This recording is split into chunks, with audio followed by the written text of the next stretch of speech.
Praise Hallelujah. Hallelujah. Hallelujah. अब भाई हवा उसके लगते जिगर मेरे आपके मसीहा के चलाली नाम में आप सबों की सलामती हो। आप सब तशरीफ रखने वाले हों।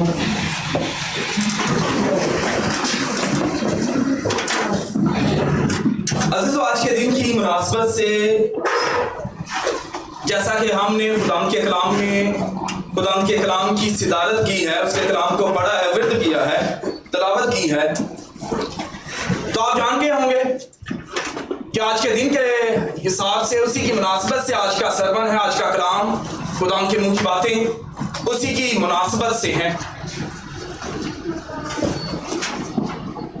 और जब हम आज के हवाले को पढ़ने वाले हुए तो हमने मुकद्दस यूहन्ना रसूल की मार्फत लिखी गई खुदावंद यीशु मसीह की इंजील उसका 13वां बाब और उसकी पहली आयत से लेकर 15वीं आयत तक हमने उसको पढ़ा। और जब हमने इस हवाले को पढ़ा हम एक बड़े ही हसीन और एक बड़े ही अमीक और अपनी जात में मुनफरिद वाकया का हमें जिक्र मिला। इससे पहले भी बाइबल मुकद्दस में हमें कई मकामात पे इस बात का जिक्र मिलता है कि बथेरे लोगों ने, बथेरी शख्सियात ने, बथेरे खादमीन ने और बथेरी औरतों ने भी खुदावंद के लोगों के और कई शख्सियात के, इवन के एक नौकर के पांव को भी धोया। लेकिन अजीजों, ये हवाला अपनी जात में अलग क्यों है, मुनफरिद क्यों है? इधर पांव धोने वाला कोई आम शख्स नहीं है। यहां पे जो पांव धोता है या यहां पे जो ब्लेस करता है, जो पाक करता है, वो कोई आम नहीं है, बल्कि वो है जो बादशाहों का बादशाह है और खुदावंदों का खुदा है। पर अजीजों, मेरी कोशिश होती है कि मैं हमेशा हिस्ट्री को बयान करूं और सबसे अच्छी बात यह है कि हम खुदावंद के कलाम के पुराने अहदनामा को, जो खुदावंद यीशु मसीह तक रसाई का जरिया है, उसको पढ़ें। अजीजों, यहूदियों में यह बात बड़ी जरूरी थी कि वो हर वक्त पाकीज़गी की हालत में रहें। उनके नजदीक तहारत को बड़े मानी जो है वो हासिल थे। एक अहम जो उनका हिस्सा था वो ये होता था कि वो पाकीज़गी रहें, यानी कि तहारत के साथ रहें। और इसी वजह से आप तालमूद को पढ़िएगा, तालमूद में लिखा हुआ है कि जब कोई यहूदी घर से बाहर जाता था ना और आगे से कोई गैर यहूदी आ रहा होता था तो दूर से कहते थे कि साइड पे हो जा। अगर हवा उस साइड से आ रही होती थी वो समझते थे ये नापाक है, इसकी हवा से भी हम क्या होंगे, नापाक हो जाएंगे। इसका मतलब यह है कि यहूदी तो अपने आप को बड़ा पाकीज़ा, बड़ा पारसाज समझते थे। क्यों? क्योंकि उनके नजदीक एक बात थी, उनकी यहूदी रवायात में उनके रबियों ने यह बात बताई हुई थी, उनको यह बात जो है वो रकम करवाई हुई थी कि आपने हर वक्त पाक रहना है। और हमारे घर में दाखिल होते हुए सबसे पहले क्या आता है? वॉशरूम आता है। आपको पता है यहूदियों के घर में दाखिल होने से पहले तहारत की जगह होती थी, ताकि वो घर से जब घर में दाखिल हो तो पहले गुस्ल करें और फिर घर में आए।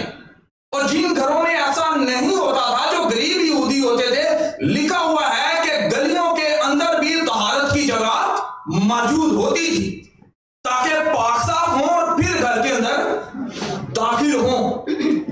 सिर्फ महज यरूशलेम में, मैंने उसी भी बताया था, सिर्फ यरूशलेम के अंदर 410 छोटे छोटे हैकलें मौजूद थी। तो वो तो एक हैकलों का शहर था, एक ऐसा मुल्क था जिसके अंदर हैकलें ही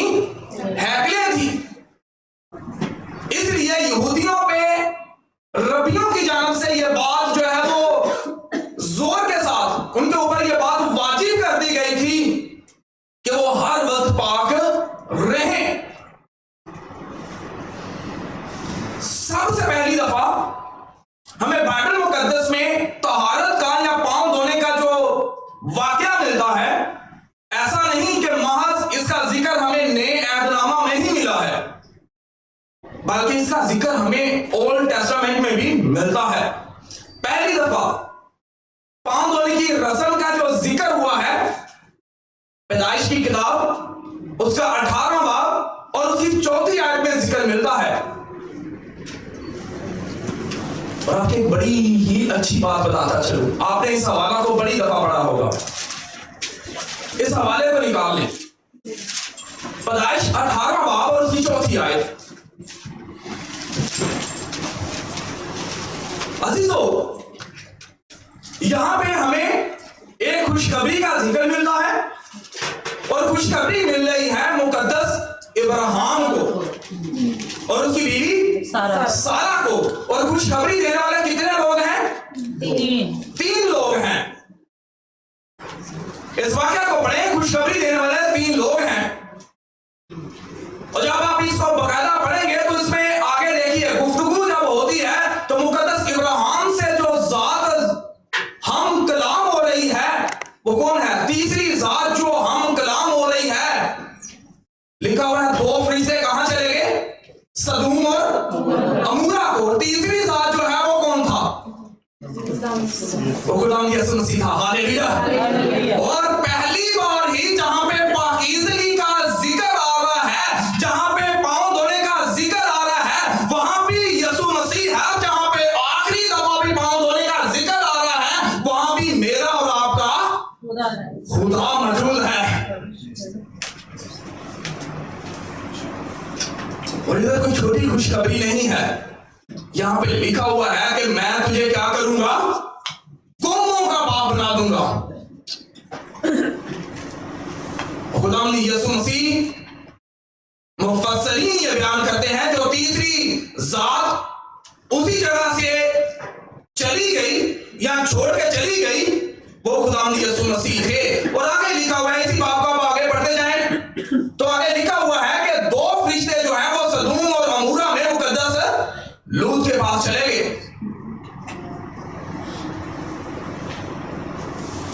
अजीजों, मैं आपको तहारत का बता रहा था। आपको पता है हिजकिय्याह का सहीफा, मुकद्दस हिजकिय्याह का सहीफा, उसके अंदर हमें एक नहर का जिक्र मिलता है। किसी को नहर का नाम याद है? नहरे कबार। ठीक है, ये नहरे कबार पता क्या थी? ये वो नहर थी जिसके अंदर एक्चुअली जब भी मैं हिस्ट्री बताता हूं आपको, जब भी कौम बने इस्राइल को या किसी भी मुल्क को तोड़ा जाता, उसका सकूत होता, जब ये सकूत यरूशलेम हुआ तो क्या किया गया? तमाम यहूदियों को लिया गया और उनको मुल्कों में स्कैटर्ड कर देते थे। क्यों?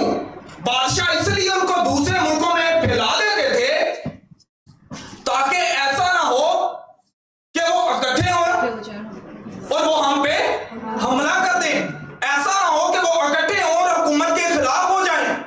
और यहां पे इस जगह पे नहर कबार पे इनको बैठाया गया। और ये नहर कबार नहर नहीं थी। इसका जिक्र पढ़ना है तो ज़बूर नंबर 137 पढ़िएगा, ज़बूर 137। ये नहर कबार पता क्या थी? इसके अंदर सारे जो इलाका का जो गंद होता था ना, वो इसके अंदर ड्रेन आउट होता था। इस ज़बूर को पढ़िएगा, यह ज़बूर आपको बताएगा कि किस तरह से मुकद्दस दाऊद जो है वो रो रहे होते हैं और वो कह रहे होते हैं।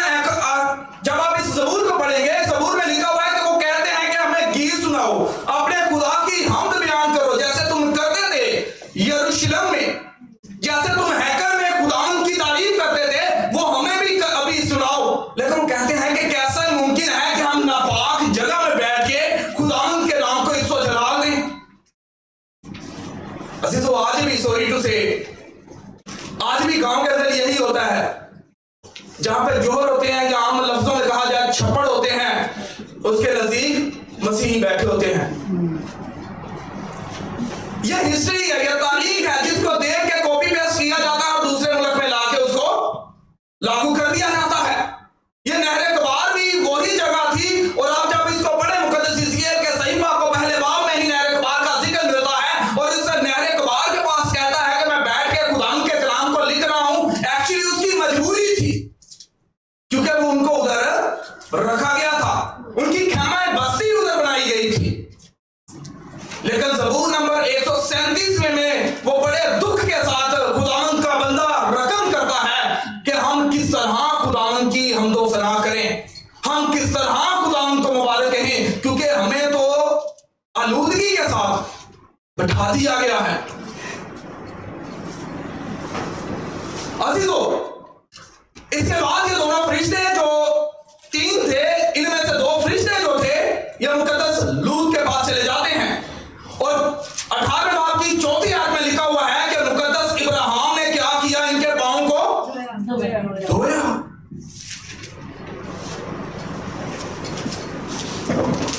आगे 19वां बाब और उसकी दूसरी आयत, पैदाइश 19वां बाब और उसकी दूसरी आयत में लिखा हुआ है कि मुकद्दस लूत ने भी इन दोनों फरिश्तों के क्या किया, पांव को धोया।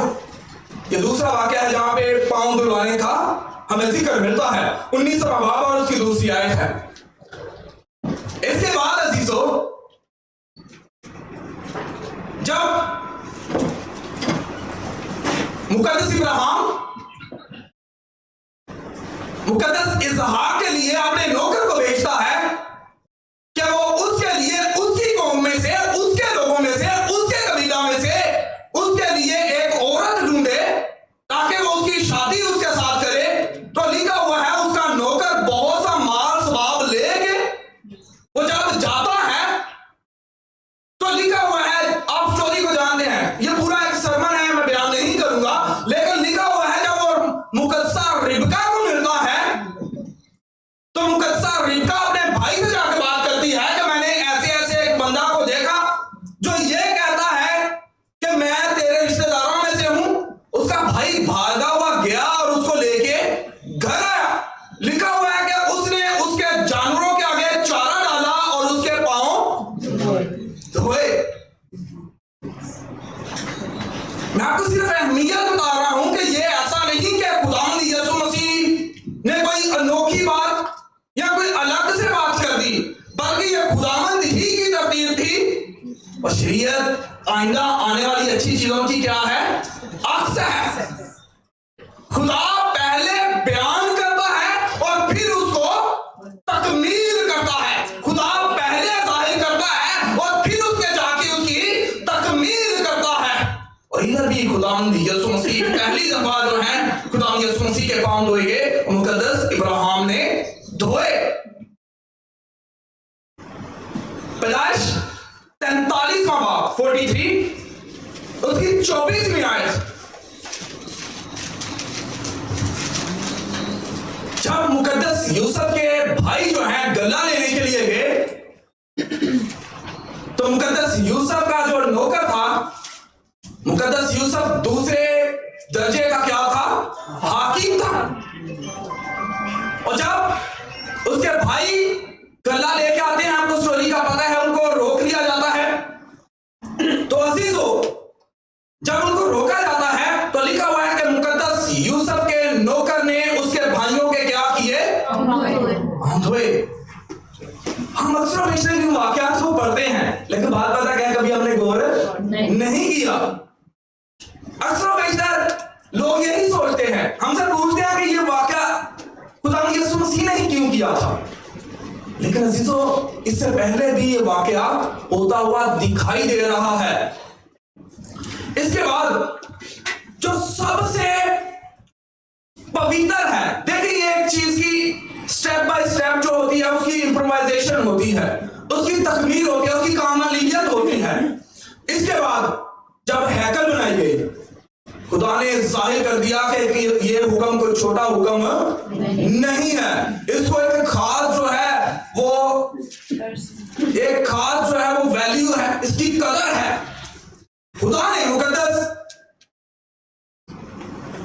मूसा और मुकद्दस हारून से कहा। खरूज 30वां बाब है और उसकी 19वीं आयत। खुदा ने मुकद्दस हारून के लिए और उसके बेटों के लिए यानी कि काहिनों के लिए यह हुक्म सादिर कर दिया कि वो हैकल में दाखिल होने से पहले अपने पांव को क्या करेंगे? धोया करेंगे। और 21वीं आयत को पढ़े, लिखा हुआ है कि अगर वो पांव ना धोएंगे तो क्या होगा? हलाक हो जाएंगे, मर जाएंगे। तो फिर हम इसको ये भी कह सकते हैं कि पांव धोना क्या किसकी अलामत है? पांव धोना पाकीज़गी और जिंदगी की अलामत है। अगर आप और मैं खुदावंद यीशु मसीह के हुक्म को नहीं मानते तो जिस तरह खुदा ने कहा कि अगर काहिन, आप ईमान रखते हैं कि आप नए अहद के काहिन हैं, हम नए अहद के काहिन हैं, वो बरकत, वो बख्शिश, वो तौफीक जो सिर्फ लावियों के लिए थी, खुदा ने वो बरकत ली, खुदा ने वो इख्तियार लिया और हम सब में क्या कर दिया? डिस्ट्रीब्यूट कर दिया। अब हम नए अहद के क्या हैं? काहिन हैं। खुदा ने कहा कि अगर वो पांव नहीं धोएंगे और पाक तरीन मुकाम में हैकल में दाखिल होंगे तो क्या होगा? हलाक हो जाएंगे। और ये तकमील थी, खुदावंद के पास आने का एक सिंबल था कि खुदा के पास आने के लिए जरूर है कि आप पहले क्या हो? पाक हो। पहला सामुएल उसका 25वां बाब और उसकी 41वीं आयत को आप पढ़ें। यहां पे हमें नाबाल और उसकी बीवी अबीजीर और मुकद्दस दाऊद और उसके साथियों का जिक्र मिलता है। इस वक्त मुकद्दस दाऊद जो है वो मारे मारे फिर रहे हैं, वो भागे हुए हैं साउल से। मुकद्दस जो साउल है, जो पहला बादशाह है, उससे डर के भागे हुए हैं। और लिखा हुआ है कि मुकद्दस दाऊद ने अपने साथियों को भेजा नाबाल के पास ताकि वो उससे कुछ खाने के लिए लेके आए। मुकद्दस नाबाल क्या कहता है? ये एक बड़ा अमीर शख्स था। नाबाल क्या कहता है? नाबाल का मतलब है नाअक्ल, बेवकूफ, नादान। नाबाल आगे से ये कह रहा है कि वो कौन होता है कि मैं अपना जो माल है या मता है या मेरा जो खुदो नोश है मैं उसको लूं और उस शख्स को दे दूं। उसके शागिर्द बताते भी हैं, उसके नौकर बताते हैं नाबाल को कि जब हम चरागाहों में होते थे, जब हम पहाड़ों में बसेरा था, तो किसी की ये जुर्रत ना थी कि वो हमारे जानवरों को कुछ नुकसान पहुंचा सके। क्यों? कहते हैं कि मुकद्दस दाऊद और उसके शागिर्दों ने, उसके जो साथी हैं, उन्होंने हमारी मुहाफ़ज़त की। लेकिन नाबाल जो नाअहल है, नाअक्ल है, नादान है, वो ये कहता है कि मैं उनको कुछ भी खाने को नहीं दूंगा। और मुकद्दस दाऊद जो है वो अपने साथियों को लेते हैं और कहते हैं कि मैं उस नादान को, मैं उस घमंडी को कत्ल कर दूंगा। जब ये कत्ल करने को जा रहे होते हैं, अबीजीर को उसके शागिर्द बता देते हैं। अब जो नौकर हैं, नाबाल के नौकर, वो उसकी बीवी को बता देते हैं। बाइबल मुकद्दस में ये अकल तरीन बीवी है जिसने अपने शोहर को, उसके मालो मता को और उसके सारे जितना भी उसका बिलोंगिंग्स थी उनको बचाया। लिखा हुआ है कि अबीजीर ने क्या किया? अबीजीर उठी, उसने जो है साथ में खाने के लिए चीजें ली, मशकें ली ताकि वो ये तोहफे, ये नजराने मुकद्दस दाऊद को दे, क्योंकि मुकद्दस दाऊद ने ये अहद कर लिया था कि मैं उसको क्या करूंगा? तहस कर दूंगा, कत्ल कर दूंगा, हलाक कर दूंगा। लेकिन लिखा हुआ है कि जब वो उसके पास पहुंची तो उसने जाते ही क्या किया? सजदा किया। सजदा करने के बाद उसने पता क्या किया? पांव धोए। पांव धोने का मैंने आपको बताया कि पांव धोने का जो है एक तरह से हमें जिक्र यह भी मिलता है कि यह जिंदगी को जाहिर करता है। यहां पे भी इसके पांव धोने के वसीला से ना सिर्फ ये खुद बची है बल्कि इसका सारा खानदान, इसकी मालो मता, इसके जितने नौकर चाकर हैं,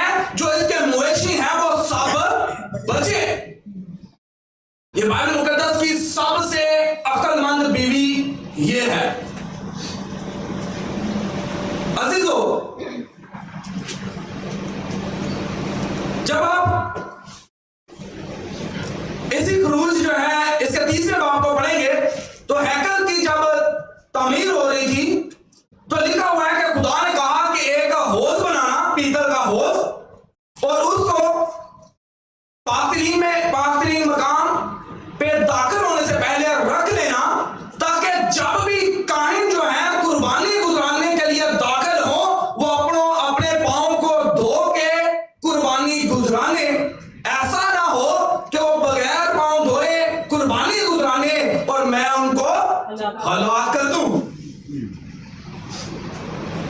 अब मैं आपको पहले बताया कि कॉपी पेस्ट होता है, कहीं से कट होता है, कहीं पे पेस्ट हो जाता है, कहीं से कॉपी होती है, कहीं पे पेस्ट हो जाता है। आज भी गुरुद्वारे होते हैं ना, आपको पता है गुरुद्वारों के आगे पांव धोने की जगह होती है। आप गुरुद्वारे में कभी भी चप्पल के साथ दाखिल नहीं हो सकते। मेन गेट पे ही चप्पल उतारनी है, पांव धोने हैं और फिर आपने गुरुद्वारे में दाखिल होना है। फिर मैंने आपको बताया कि यहूदियों के अंदर, यहूदी घरानों के अंदर उनके घर में दाखिल होने से पहले जगह बनाई जाती थी ताकि बाहर से अगर कोई मेहमान भी आए और यहां घर का कोई फर्द भी आए तो उसके पांव धोए जाएं। खुदा यीशु मसीह ने शमाउन से क्या कहा? शमाउन से यह कहा कि मैं तेरे घर आया और तूने मेरे पांव धुलवाने के लिए पानी भी ना दिया। इट्स मीन कि इट वाज अ ट्रेंड, यह रवायत थी कि अगर कोई यहूदी दूसरे यहूदी के घर में जाए या कोई भी गैर यहूदी किसी के घर में जाए, गैर यहूदी यहूदियों के घर में नहीं जा सकता था। कॉपी पेस्ट आपको पता है। आज भी कुछ ऐसी जगह हैं जहां पे दूसरा फर्द घर में दाखिल नहीं हो सकता। खुदा यीशु मसीह ने कहा कि मैं तेरे घर में आया, तूने मेरे पांव धुलवाने के लिए पानी भी ना दिया। आज भी आपको पता है पठानों के अंदर, पठान कबीलों के अंदर, आप YouTube पे जाकर सर्च कर लें कि पठानों के अंदर आज भी ये ट्रेंड है कि पठानों के घर में जब कोई उतरेगा तो उसके पांव लाजमी धोएंगे। अजीजों, मुकद्दस लूका रसूल की इंजील उसका 7वां बाब 36वीं से 44वीं आयत तक जब आप एक वाक़या को पढ़ेंगे तो यहां पे खुदा यीशु मसीह शमाउन और एक बादशाह औरत और खुदा यीशु मसीह के शागिर्द और फरीसियों और फकीहों और शरअ के आलिमों का जिक्र मिलता है। लिखा हुआ है कि खुदा यीशु मसीह को मदऊ किया गया शमाउन की जानब से कि तू मेरे घर में दावत के लिए आ। खुदा यीशु मसीह उसके घर में उतरते हैं और जब वो उसके घर में जाते हैं तो खुदा यीशु मसीह, लिखा हुआ है कि खुदा यीशु मसीह दस्तरखान पे बैठे हुए थे तो एक औरत आई और उस औरत ने आके खुदा यीशु मसीह के आगे सजदा किया। खुदा यीशु मसीह के आगे जो है वो गिर गई और जब वो खुदा यीशु मसीह के आगे गिरी तो लिखा हुआ है कि खुदा यीशु मसीह इस बात की शहादत देते हैं कि उसने अपने आंसुओं के साथ खुदा यीशु मसीह के पांव को क्या किया? तर किया, धोया। और इसमें लोग आपस में जो है वो बातें करने लग पड़े कि अगर ये शख्स जानता कि ये औरत कौन है तो ये जो है वो इसको ऐसा करने का इख्तियार या ऐसा करने ना देता। खुदा यीशु मसीह जो कि आलमे कुल है उसने ये कहा, जो साबिक़े कुल है उसने ये कहा कि मैं जानता हूं ये औरत भी कौन है। देखो मुकद्दस खुदा जो है, मुकद्दस जात जो है शमाउन से जो कि उस घर का मालिक था उससे हम कलाम हुए और उससे ये कहा कि शमाउन मैं जानता हूं ये कौन है, लेकिन मैं तेरे घर में आया और तूने मुझे पांव धोने के लिए पानी भी ना दिया। लेकिन मैं जब से आया हूं इस औरत ने मेरे पांव जो है वो जो है उनको नहीं छोड़ा। और फिर ऐसा ही नहीं, फिर आंसुओं के साथ पांव को क्या किया है? धोया है, खुश किया है, तर किया है। और लिखा हुआ है फिर किनके साथ ड्राई किया है? खुदा का कलाम क्या बोलता है? खुदा का कलाम ये बोलता है कि बाल किसकी अलामत है? जीनत है, आपकी इज्जत है, आपकी हशमत है। ये औरत के लिए अजमत का निशान है, ये औरत के लिए पर्दे का निशान है। और वो अपनी अजमत से, अपनी इज्जत और आबरू से खुदा के पांव को क्या कर रही है? पूछ रही है। एक फिका है, एक कबीला है, वो उनका जब भी हेड आता है या उनका मौजूदा जो होता है, नाम नहीं लूंगा, तो वो अपने बालों को उसके पांव के नीचे क्या कर देते हैं? ये है अजमत देते हैं। उनके मुताबिक हम इसको बात को नहीं मानते और हम इसको कहते हैं कैसा होना चाहिए। औरत के लिए इज्जत है बाल। लेकिन मैं आपको सिर्फ ये बता रहा हूँ, कॉपी पेस्ट पे होता है। और आगे जो उनका लॉजिक है वो ये है कि जिसके बालों के ऊपर पाँव आ जाएगा उसकी शादी उसी वक्त वो करके जाएंगे, और वो करके जाते नहीं हैं। हमने बतेरे लोग जानते हैं, बाद में पूछ लीजिएगा, मैं बता हाँ अकेले को बता दीजिएगा। लेकिन खुदावंद यीशु मसीह के लिए इस औरत ने जिसने ऐसा किया वो कोई औरत अच्छी औरत नहीं थी। मैंने आपको बता दिया कि ये औरत क्या थी, बदचलन थी। लेकिन जब जिंदगी बदलती है तो एक वक्त में, एक लम्हे में बदल देती है। वो जो कलवरी के मकाम पे एक डाकू है जो कि अपने गुनाह के वसीला से, अपनी गलती के वसीला से मौत के बिल्कुल करीब है, एक लम्हे में यीशु मसीह को कहता है, खुदा जब तू अपनी बादशाही में आएगा तो क्या करना, मुझे याद करना। और खुदा यीशु मसीह उसको कहते हैं कि तू आज ही मेरे साथ, हालेलुया। और ये भी इस औरत के साथ भी यही हुआ है। ये औरत आम औरत है, बिल्कुल बदचलन है, बल्कि एक जो लम्हा होता है उससे भी नीचे है। आम लोग होते हैं जो बिल्कुल न्यूट्रल पर्सन होते हैं, ये बदचलन है। और इस औरत के लिए मजीद बताता चलो ये औरत कौन थी, किसको पता है? ये मरियम थी, मुकद्दस लाजर की बहन। और इसका जिक्र मुकद्दस यूहन्ना रसूल की इंजील उसके 11वें बाब में मिलता है। पहली आयत से पढ़िएगा। और फिर ये जो अतर है जिससे पांव धोए गए हैं, आज तो हम बड़े खुश नसीब हैं, पानी की एक बाल्टी भरी है और इसी के साथ हमने पांव धोने हैं, क्योंकि मसीह ने हमें एहसास कर दिया है। खुदा ने कहा कि जो कुछ तुम जमीन पे बांधोगे वो मैं आसमान पे बांधूंगा। और इस औरत ने जिस जगह मासी के अतर के साथ पांव धोए हैं उसकी कीमत 300 दिनार थी। और उस जमाना में मुफस्सरीन बताते हैं कि एक दिनार का मतलब होता था एक दिन की मजदूरी। इसका मतलब है 300 दिन की मजदूरी उसने खुदा यीशु मसीह के पांव पे क्या की, बहा दी। उसका जो कुछ था, जो जमा पूंजी थी, उसने उस जमा पूंजी को लिया और खुदा यीशु मसीह के पांव पे गिरा दिया, क्योंकि वो जान गई थी कि ये वो है जो मुझे आजाद भी करेगा और मुझे हमेशा की जिंदगी में भी दाखिल करेगा। हालेलुया। एक शागिर्द था, उसने ये कहा कि क्यों ऐसा किया है, क्योंकि खुदा का कलाम कहता है कि वो क्या था, चोर था। जिक्र बाइबल मुकद्दस में है, 11वें बाब में पढ़िएगा। तो इसके बाद जो हमें वाकया मिलता है वो मिलता है पहला तीमुथियुस 5वां बाब और उसकी 10वीं आयत में लिखा हुआ है कि मुकद्दसों के पांव जो है क्या वो हो, धुले हुए होने चाहिए। और इधर जो बात हो रही है वो मुकद्दसीन औरतों की बात हो रही है, उन औरतों की जो बेवाएं होते हैं, और उनके लिए लिखा हुआ है कि वो मुकद्दसों के पांव धोती हो।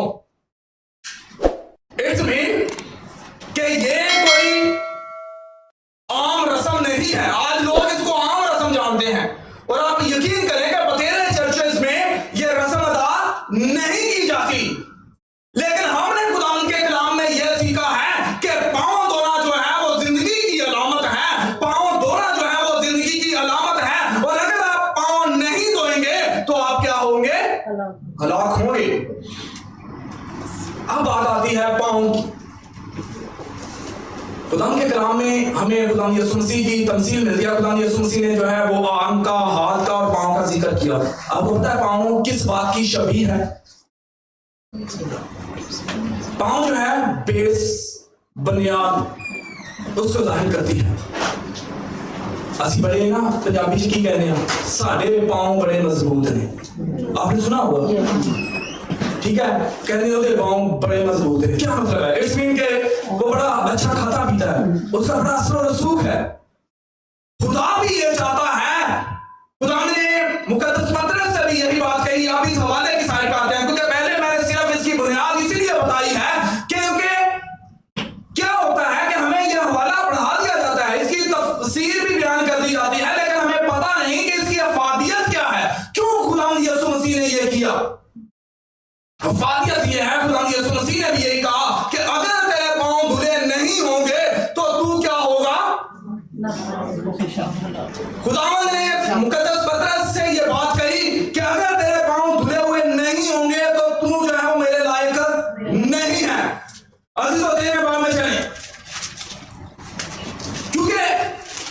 मुकद्दस पतरस ने जो खुदावंद यीशु मसीह से बहुत प्यार करता था, उसने खुदावंद यीशु मसीह से इतनी मोहब्बत जाहिर की, कुर्बत जाहिर की कि उसने यह भी ना चाहा कि मेरा उस्ताद, मेरा मालिक मेरे पांव को हाथ लगाए। उसने कहा खुदा तू मेरे पांव को कभी भी धोने ना पाएगा। जैसे आज भी हमारे उस्ताद या हमसे जो बड़े होते हैं वो हमारे पांव को हाथ लगाए तो यकीन माने हमारा दिल नहीं चाहता कि हम उनके आगे अपने पांव करें। क्यों? इज्जत, एहतराम, रुतबा। कभी आप चाहेंगे कि आपके वालिदैन, माँ बाप आपके पांव को हाथ लगाएं? किसी भी तरह से, किसी भी वे में, बिल्कुल भी नहीं। मुकद्दस पतरस ने भी यही कहा कि तू कभी भी मेरे पांव नहीं धोने पाएगा। और खुदावंद यीशु मसीह ने कहा कि अगर मैं आज तेरे पांव ना धोऊं तो तू मेरे साथ शरीक नहीं होगा। शरीक होने का मतलब है आसमान की बादशाही में शमूलियत। अजीजों, अब कितना दिल चाहता है कि इन्नी तबदो की हुए अपना सब कुछ छोड़ देता है, फैमिली छोड़ दी थी हुए, अपना सब कुछ, अपना काम वगैरह सब कुछ छोड़ दिया इस बंदे ने। और वो ये कभी भी नहीं चाहेगा कि वो आसमान की बादशाही में दाखिल ना हो। इसलिए उसने खुदावंद यीशु मसीह से ये बात कही कि हुन क्या कर, मेरे हाथ भी धो दे, मेरा सर भी धो दे, बल्कि मुझे कुली तौर पे पाक कर दो। जैसे मैंने आपको बताया है कि पांव का मतलब होता है आपकी बुनियाद, और जब तक आप बुनियादी तौर पे पाक साफ नहीं है, जब तक आप छोटे छोटे कामों में अपने आप को कामिल नहीं करते, आप सोच भी नहीं सकते कि आप पूरी तौर पे कामिल हो सके। क्योंकि बड़ी गलतियों से तो हम बाज आ जाएंगे। हमें पता है कि अगर मैं डकैती करूंगा तो मारा जाऊंगा, कत्ल करूंगा तो मारा जाऊंगा, कोई बड़ा काम करूंगा तो मारा जाऊंगा। लेकिन खुदावंद के कलाम में लिखा हुआ है कि जो कोई नेकी करना जानता है और नहीं करता, वो क्या करता है? गुनाह करता है। तो ये जो छोटी छोटी नेकियां हैं, ये जो छोटे छोटे काम हैं, खुदा ये चाहता है, खुदावंद के कलाम में लिखा हुआ है कि इंसान का फर्ज कुली यही है कि वो खुदा के हुक्मों को क्या करे? माने।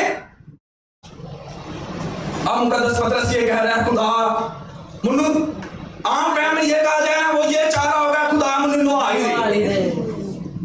ऐसे ही है, वो ये चाह रहा था कि खुदा मुझे धो दे, खुदा मुझे पाक साफ कर दे।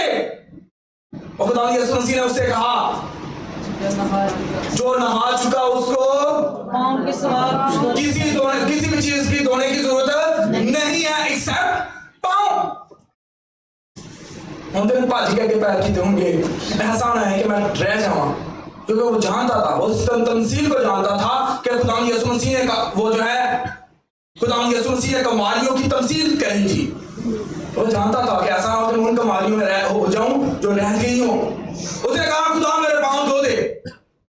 अजीजों, एक भेद जो है आपको पता है ये किसका घर था? ये जो दफ्तर कहां था जिसमें लगा था, ये बाला खां किसका था? मुकद्दस मरकज का। और बाइबल मुकद्दस में इसका जिक्र है कि मरकज का बाला खाना था, जहां पे खुदावंद यीशु मसीह ने अपने शागिर्दों से कहा कि मेरे लिए फसा उस जगह पे तैयार करना। और उसके बाद एक दूसरा भेद यह है कि लोग इधर लिखा हुआ है खुदावंद ने अपने कपड़े उतारे, ऐसे लिखा हुआ है। इसको जब आप ओरिजिनल लैंग्वेज में पढ़ेंगे तो इसका मतलब लिखा हुआ है कि खुदावंद ने अपने चोगे को उतारा था। ठीक है। और आज जिस हम सोसाइटी में रह रहे हैं इसमें भी आपको पता है कि वो नीचे पहनते हैं, उसके ऊपर चोगा पहनते हैं। आम घरों में एक ही बस दाशा पहनता है, लेकिन जब उनके फंक्शन होते हैं ऊपर एक चोगा पहनते हैं। ठीक है। खुदावंद यीशु मसीह ने अपने सिर्फ चोगे को उतारा था। ऐसा नहीं कि खुदावंद उनके सामने किसी दूसरी हालत में थे, नहीं, बल्कि खुदावंद ने अपने जो इज्जत के लिए जो दाशा है, आज भी इधर दाशा पता कब पहना जाता है? जब खुशी का मौका होता है, जब बड़े काम होते हैं। इस बीन के खुदावंद ईद थी, ये ईद फसा थी, खुदावंद उस वक्त तैयार थे। खुदावंद ने अपने दाशे को उतारा, अपने जो है वो रुमाल को लिया, अपने शागिर्दों के पांव धोए। खुदा ने फिर ये बात बता दी हुई थी कि जो कोई अपने आप को छोटा करेगा वही जो है वो बड़ा किया जाएगा, वही खुदा की बादशाही में दाखिल होगा। अगर अजीजों आज भी हमारे अंदर घमंड है, आज भी हमारे अंदर